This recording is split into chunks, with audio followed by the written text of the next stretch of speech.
T'es bien éteinte, toi? Si tu peux être rallumé d'un coup de télécommande, c'est que tu es discrètement en train de consommer de l'électricité et donc de grignoter mon porte-monnaie. Pour ce qui est des ravages du mode veille ou stand-by, notre éco-libellule a flairé une piste. On la suit chez Monsieur Olivier. Aïe aïe aïe, une défaite pour l'équipe de Suisse, mais quel beau match auquel nous avons pu assister ce soir. Beau nous match. avons montré de réel... Qu'est-ce qu'il faut pas entendre?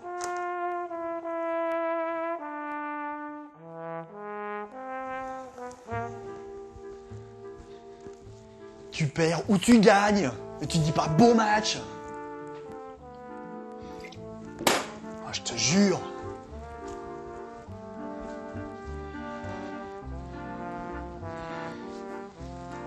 Dommage les gars, dommage.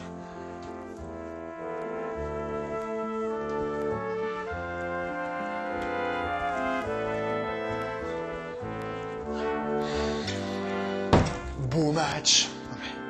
Monsieur Olivier n'a pas complètement éteint son téléviseur ni sa machine à café.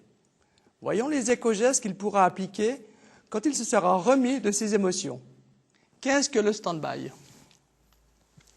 C'est un mode veille qui permet d'interrompre la fonction principale d'un appareil électrique sous tension tout en ne désactivant pas toutes les fonctions secondaires comme le préchauffage pour les machines à café, la conservation de données, l'horloge, le rallumage rapide par la télécommande, etc.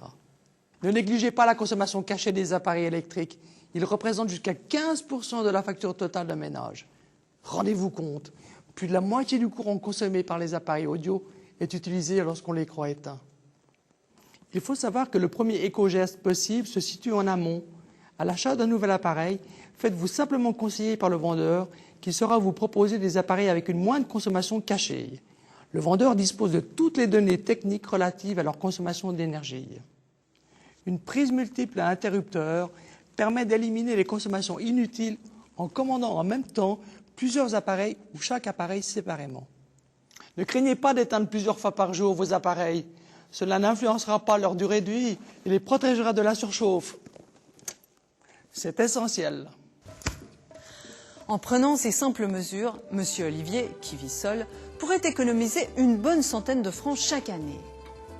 130 millions sont gaspillés annuellement en Suisse par les seuls appareils sous tension.